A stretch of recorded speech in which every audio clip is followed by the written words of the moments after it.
and welcome to the other channel. Today we're taking 5 professional gooners and giving them the chance to date a living, breathing woman. He wasn't texting before slamming his car into a woman's car. He was looking at porn. There was a time I gooned for 10 p.m. to 7 a.m. How many hours is that? 10, 11, 12.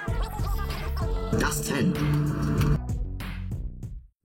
Bonjour et bienvenue dans ma morning routine. D'abord, je me réveille, sinon ça pourrait pas être une morning routine. Après ça, je vais dans un coin de la maison pour me bob l'éponge. Je me prépare un délicieux smoothie matcha, avocat, graines de chia, baie de goji, tapioca, quinoa, flocons d'avoine. Après ça, je monte sur la table de la cuisine pour me bob l'éponge. Je me fais une petite séance yoga méditation, c'est hyper important pour ouvrir mes chakras, me libérer de mes traumas et avoir une meilleure clarté mentale et penser à mes objectifs de la journée. Après ça, je me mets devant ma baie vitrée pour profiter du soleil et pour me bob l'éponge.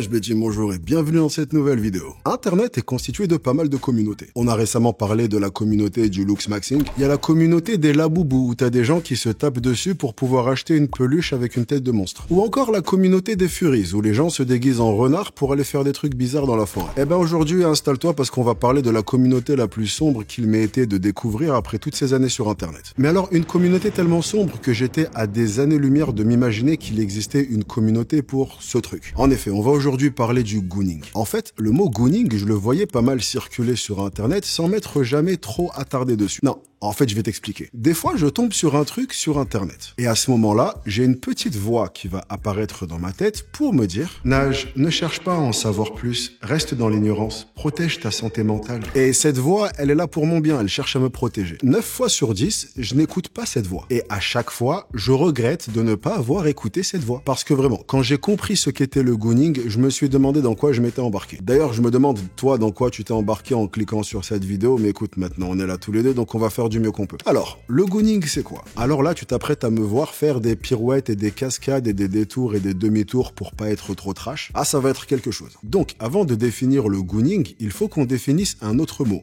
Edging. En gros, le mot edging désigne le plaisir personnel, mais avec une particularité. En fait, le edging, c'est quand tu vas te bob l'éponge, mais que tu vas t'arrêter juste avant la fin. Genre, tu te fais une petite feinte à toi-même. Genre, tu pensais que c'était fini. Ah, non. Et il y a plein de gens qui font cette pratique en pensant que ça fait augmenter ta testostérone, que ça te rend plus viril, etc. Eh ben, le gooning, c'est le fait de faire du edging, mais à répétition. En gros, tu vas te edger, mais sur une longue période. Parfois, pendant plusieurs heures d'affilée. En effet, vu que tu ne termines jamais, tu comprends assez facilement que ça peut durer très longtemps. En gros, tu passes ta journée entière à te faire des feintes. T'es là, oh, ah non, non. Tu croyais? Non.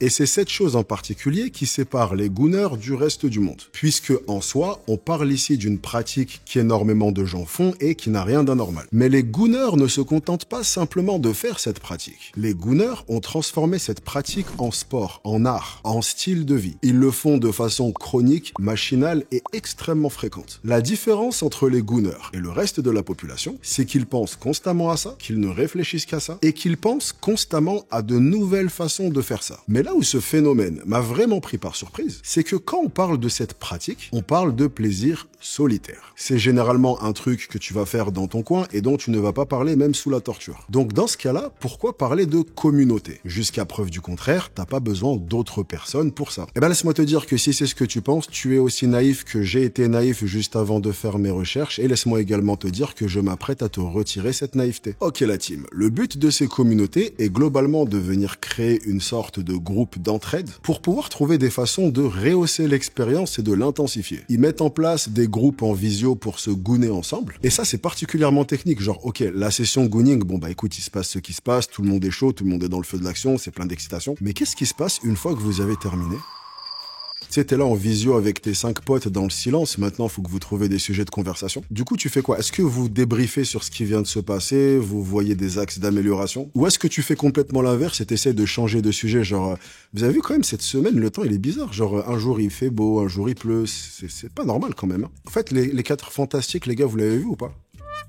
Bien entendu, comme toutes les communautés, il y a des règles. Une sorte de 10 commandements du gooning. Parmi les règles, il faut éviter de se gooner sur des intelligences artificielles. En effet, c'est plus éthique de soutenir de petits artistes. Il faut pas être égoïste et partager tes trouvailles. Ah ouais, j'ai vu, il faut être au courant de l'actualité économique et politique. Pourquoi, je sais pas, est-ce que t'es censé débattre de géopolitique pendant le goonage? Écoute, peut-être. Les gooners ont ce qu'ils appellent une goon cave. C'est en quelque sorte un peu comme la cave de Batman, sauf que au lieu de stocker une cape, une Batmobile et un majordome appelé Alfred, tu vas y mettre tous les équipements dont tu vas avoir besoin pour ton goonage, notamment plusieurs écrans. Ah oui, les gooners utilisent plusieurs écrans en simultané, des lingettes, vraiment, tout ce dont tu auras besoin. Dans les groupes, les membres font des room tours de leur goon cave pour montrer à quoi elle ressemble. Ils se donnent même des conseils sur comment construire ta propre goon cave si jamais tu débutes. Dans les forums, ils échangent également sur combien de temps dure leur session goonage. Et t'en as qui passent un temps fou. Il y avait le message d'un mec qui avait gooné pendant 9 heures. Mais dans son message, tu sentais la fierté. Pour lui, c'était un accomplissement d'avoir pu gooner pendant aussi longtemps.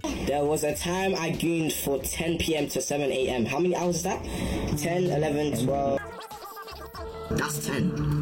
Dans les forums, ils s'échangent également des conseils et des astuces. T'as un mec qui a partagé son kit de survie du gooning. Et en entendant le nom, c'est exactement ce que t'imagines. C'est du matos d'urgence qu'il prend avec lui quand il sort, au cas où il aurait un besoin urgent de gooner. Dans le kit, t'as notamment un ordi, un disque dur, des tubes de vaseline, des photos, des écouteurs. J'ai été tellement impressionné par le fait qu'il appelle ça un kit de survie. Genre imagine, t'es dans la forêt avec ce mec, tu te blesses et tout, te dis « T'inquiète pas, j'ai tout ce qu'il faut pour toi ».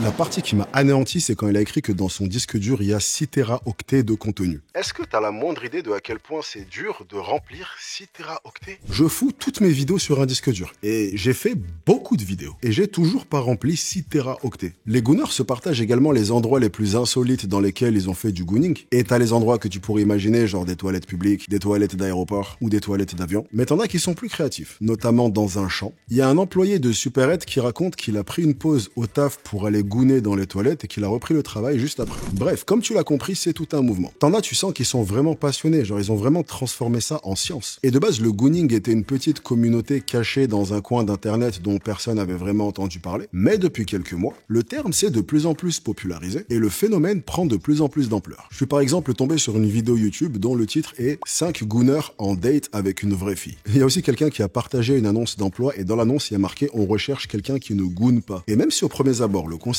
peut paraître marrant, au début, je t'ai dit qu'il avait une face assez sombre. En effet, il existe un problème que les gooners rencontrent assez souvent. Ce problème, c'est que comme ils passent 48 heures sur 24 à gooner sur tout type de contenu, à un moment, forcément, ils finissent par être désensibilisés. Et ce problème va les pousser à faire deux choses. La première, c'est de devoir aller chercher des vidéos qui sont de plus en plus zinzin, jusqu'à finir dans des trucs vraiment barrés. Et la deuxième, ça va être de sortir de la goon cave et de commencer à gooner dans la vraie vie. Faire une sorte de goonage en live. Et il y a une histoire qui a fait pas mal de buzz quand t'as un mec qui est arrivé au drive d'un café appelé Bikini Beans. Et en fait, le principe de cette chaîne de café, c'est que les serveuses sont en tenue légère. Écoute, me demande pas quel est le rapport avec le café, personnellement, je sais pas. Toujours est-il que ce mec est arrivé au drive et la serveuse s'est rendu compte qu'il avait pas de pantalon. Elle l'a filmé et posté la vidéo. Et la vidéo a fait le tour d'internet. Et juste après ça, on a appris que le mec s'appelait Nautica Malone, qu'il avait 27 ans, qu'il était marié avec un enfant et que juste après cet incident, il a mis fin à ses jours en laissant à sa femme une lettre en lui disant qu'il n'arriverait pas à lui faire face. Cet événement a pris une ampleur de malade et a été qualifié de goonacide. Et il y a eu tout un événement où des membres de la communauté se sont réunis pour lui rendre hommage et ils ont appelé cet événement le Goonerai. Donc, contraction entre gooning et funérailles. Et des événements comme ça, t'en as plein. Et tu te retrouves donc avec des mecs qui perdent littéralement le contrôle de leur vie à cause de cette habitude. Que ce soit un mec qui a terminé sur la jambe d'une fille et qui s'est fait arrêter par la police, un prof qui regardait des vidéos en plein sur le grand écran dans la classe entre deux cours et qui s'est fait cramer par des élèves, t'as un mec en plein milieu d'un Starbucks. Mais alors lui, c'est un cow-boy. Il est arrivé dans le Starbucks et c'est parti pour le goonage. Il s'est foutu juste à côté d'un drapeau américain, c'est le gooning le plus patriotique que j'ai vu de ma vie. Et le pire, c'est que pendant qu'il goon, tu vois, les gens autour, ils essayent de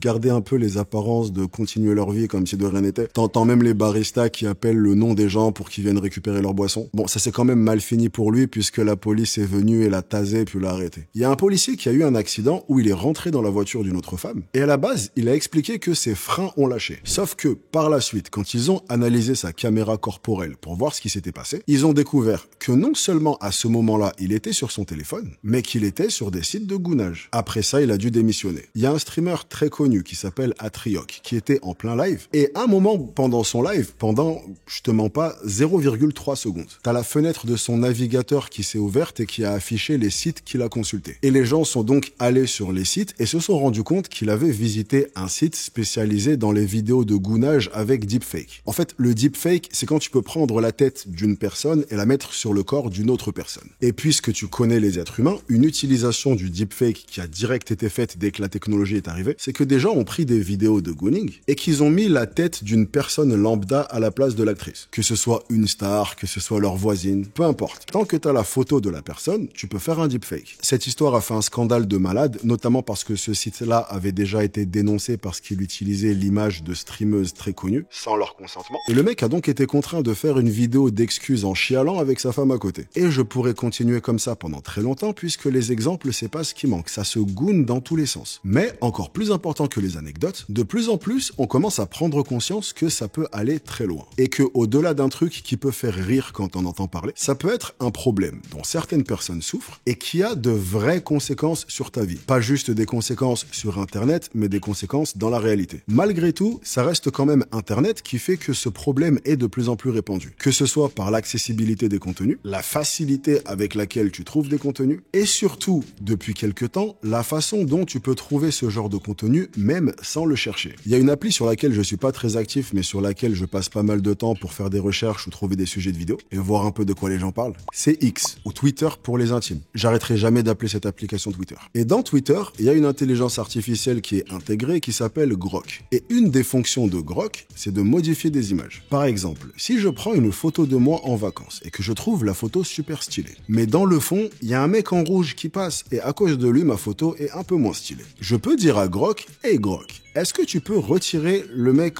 en rouge qui est dans le fond, s'il te plaît ?» Et Grok va retirer le mec en rouge dans le fond. Mais encore une fois, parce que tu connais l'être humain. Il y a énormément de mecs qui vont prendre le poste d'une fille qui a simplement foutu une photo d'elle, mais la photo la plus lambda du monde, une photo d'elle au restaurant en tenue de soirée, voilà. Et ils vont demander à Grok, Hey Grok, est-ce que tu peux lui retirer ses vêtements? Il y en a, je te jure, ils ont le cerveau fondu. Ils prennent des photos de bras et ils demandent à Grok, est-ce que tu peux rajouter de la glu qui coule de ses mains? T'as des plateformes de streaming comme Twitch et Kick où si t'es un peu malin, tu peux très facilement détourner le règlement. Par exemple, pendant un moment, il y avait un contenu qui se faisait beaucoup, c'était les streams dans une baignoire. Va savoir pourquoi, mais du coup, grâce à ça, le contenu pouvait passer sans aucun problème. Même chose sur les shorts, Instagram Reels, peu importe. Du coup, comme ces choses-là sont de plus en plus à portée de main, le gooning devient de plus en plus omniprésent. Et pendant pas mal de temps, la plupart des gens parlaient pas vraiment de ça comme une addiction. Mais de plus en plus, on arrive à se rendre compte que tu as des gens qui tombent dedans et ça peut vraiment leur pourrir la vie. Il y a des applications comme NoNut ou encore StopFap qui t'aident à te débarrasser de cette addiction. Par exemple, en comptabilisant le temps que tu as réussi à passer sans gounage, tu peux partager tes résultats et compagnie. Donc même si on parle ici d'un truc qui existe depuis la nuit des temps, on commence maintenant de plus en plus à prendre ce sujet au sérieux en voyant que pour pas mal de personnes, c'est pas juste un truc anodin que tu fais par-ci par-là, mais vraiment un truc qui prend le contrôle de leur vie. Non seulement qui prend le contrôle de leur vie, mais qui a un impact sur leur santé mentale, qui bousille complètement leur vision des relations et la façon dont ils vont interagir avec le sexe opposé, et qui va même les freiner dans leurs objectifs et les empêcher d'accomplir quoi que ce soit. En fait, il y a pas mal de sources qui montrent que le gooning va te donner un sentiment d'accomplissement qui est similaire à celui que tu aurais eu si tu avais réellement été productif. C'est la raison pour laquelle tu peux te retrouver avec beaucoup de gooners qui vont plus vraiment travailler sur eux-mêmes et qui vont plus chercher à avoir une véritable relation parce que le gooning leur a déjà apporté ce sentiment de satisfaction. Donc au final, tu te retrouves un peu dans une spirale. Donc personnellement, même si c'est un sujet assez barré, le fait qu'il se popularise et que de plus en plus de gens arrivent à en parler librement, c'est forcément un truc positif. Ça t'évite d'avoir à gérer ça dans ton coin parce que t'as pas vraiment qui que ce soit à qui en parler. Et pour avoir été moi-même en proie à pas mal d'addictions, je ne sais que trop l'impact que ça peut avoir et à quel point ça peut foutre ta vie en l'air. Certes, j'avais pas cette addiction-là, mais au final, le mécanisme reste le même, c'est juste l'addiction qui change. Je vais même te dire un truc, la raison pour laquelle j'ai toujours fait en sorte de rester très loin de ça, c'est que en connaissant ma personnalité addictive, je serais tellement capable de tomber là-dedans que j'évite ça comme la peste. Donc, même si j'en ai parlé sur le ton de la rigolade, ça reste un sujet que je prends au sérieux. Et si c'est quelque chose que tu traverses, ça reste une bonne chose de savoir que d'autres personnes le traversent et donc qu'il y a des manières d'en sortir. Et en fait, tu sais quoi, je crois que j'ai dit tout ce que j'avais à dire. Donc je me casse.